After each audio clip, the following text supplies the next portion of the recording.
Nós estamos chegando para escutar os sinais da educação, é claro, da cidadania representativa, porque é sobre esse assunto que nós vamos falar hoje. Denise Romano, obrigada pela presença. Rubens Goiatá, mais uma vez, obrigada pela presença. Nós precisamos conversar a respeito da importância desta eleição, da importância da representatividade, dos números que nós temos sobre a indecisão dos eleitores em relação aos cargos de deputado estadual ou deputada e deputado federal ou deputada, e nós vamos bater um papo aqui sobre isso. Eu queria primeiramente, Rubens, antes da gente entrar em números, que você falasse da importância deste momento. Muita gente acha que a política não tem nada a ver com a vida deles mesmo, né?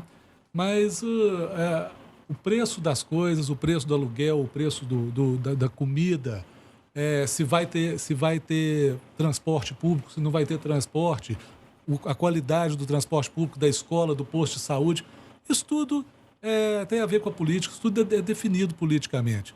As pessoas podem viver suas vidas particulares e ter ali, levar suas vidas particulares da forma que quiserem, mas elas têm que saber que a política afeta, sim, profundamente a vida delas, a vida particular também, a vida pessoal, cotidiana delas. E quem não se interessa por política acaba sendo dominado e governado por forças e pessoas que ele nem conhece. Que às vezes as pessoas têm uma dificuldade de imaginar ou de entender, de compreender que as decisões que são tomadas na urna interferem diretamente na vida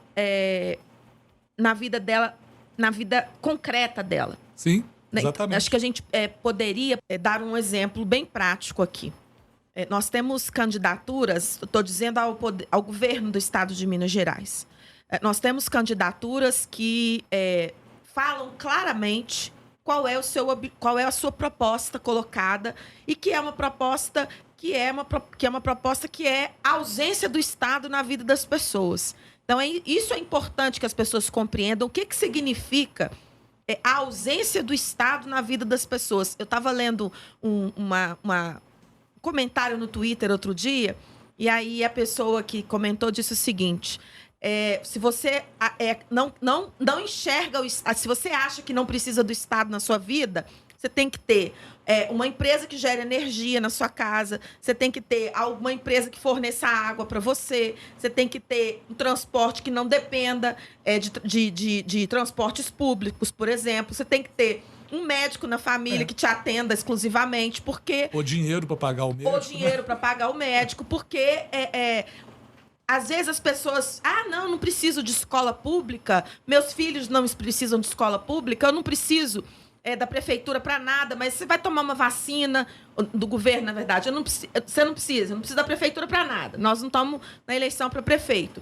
Mas quem abastece o posto de saúde das vacinas que nós precisamos? É o Ministério da Saúde. Então, nesse caso, é o presidente da República que nomeia o ministro. Então, a gente precisa compreender essas coisas para a gente não fazer besteira, ou fazer coisas que a gente se arrependa durante 4 anos, ou 8, né, no caso do Senado, no dia da eleição dentro da urna. É necessário que o Estado, ainda mais num país como o Brasil, que é um país carente, né? Eu não preciso de Estado, então você vai pagar a escola particular, não preciso de Estado, você vai pagar o médico particular do seu filho. Então, isso é conversa. Agora, o Estado tem que fazer políticas públicas, ou seja, tem que fazer pela população, tem que devolver para a população o que ele recebe dela em forma de políticas públicas que são coisas estruturais.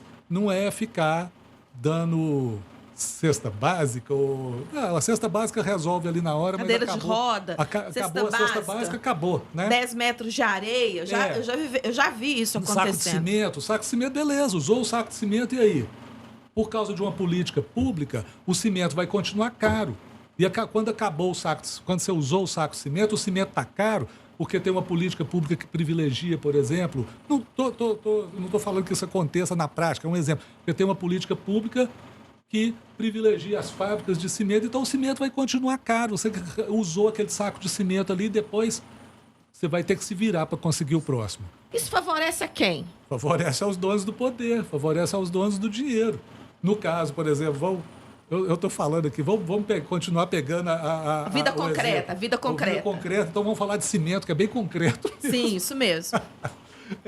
No caso do cimento, o sujeito recebe o saco de cimento, uma areia ali, uma brita para fazer ali uma obrazinha dele na casa dele, mas continua tudo caro, porque interessa aos empresários, ou aos atravessadores, ou aos comerciantes, interessa aos poderosos, aos donos do dinheiro. Então, essa coisa, sabe, de ficar com esse assistencialismo, interessa, na verdade, aos donos do poder e do dinheiro. É papel de um deputado estadual, de acordo com as regras, de acordo com o que está previsto na Constituição, de acordo com a divisão dos poderes, fazer lobby pela mineradora dentro de uma Assembleia Legislativa? O problema é a forma como é feito esse lobby. Porque a mineradora pode ter quem a represente. Quem a represente. Mas o problema é a forma como é feito e o que é negociado. Entendeu? E o que é negociado? Às vezes a forma e o que é negociado não estão dentro da lei. Então, é complicado. Eu não acho que se possa falar. Não. Deputado não pode defender a mineradora. Uhum. O problema é as relações da mineradora com o deputado e o que eles vão acordar. Eu vou dar um exemplo aqui. Vamos pensar. Vamos pensar nessa questão de representação. Vamos pensar que eu tenho uma pousada numa praia, por exemplo, e tem 2 candidatos a prefeito, vamos dizer, prefeito na minha cidade. E aí um quer estimular no município o turismo, então vai beneficiar a minha pousada. O outro quer estimular, sei lá, a agropecuária, tá?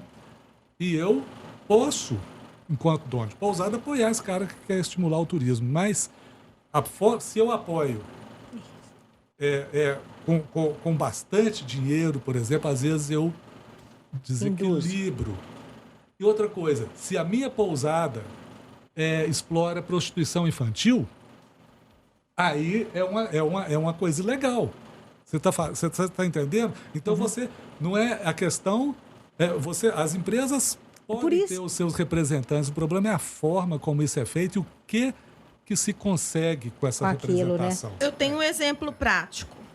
Então, eu li nesse final de semana uma notícia de uma denúncia que foi feita ao Ministério Público Eleitoral, se não me engano, de um determinado candidato ao Senado, aqui por Minas Gerais, que faz reuniões com prefeitos de Minas Gerais dentro de um espaço que é um espaço do governo de Minas Gerais, e ele faz as reuniões prometendo, costurando acordos fora das linhas, vamos dizer assim, do que é legal, porque ele está se utilizando do poder econômico do Estado, do poder político do Estado, para favorecer a sua própria candidatura.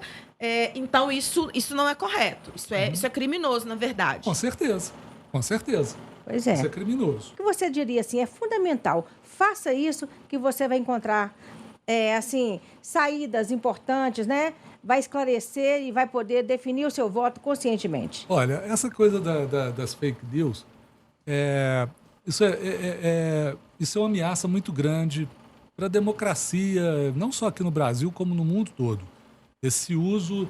E se a gente ficar com isso mais 10, 20, 30 anos, daqui a pouco não tem nem democracia mais.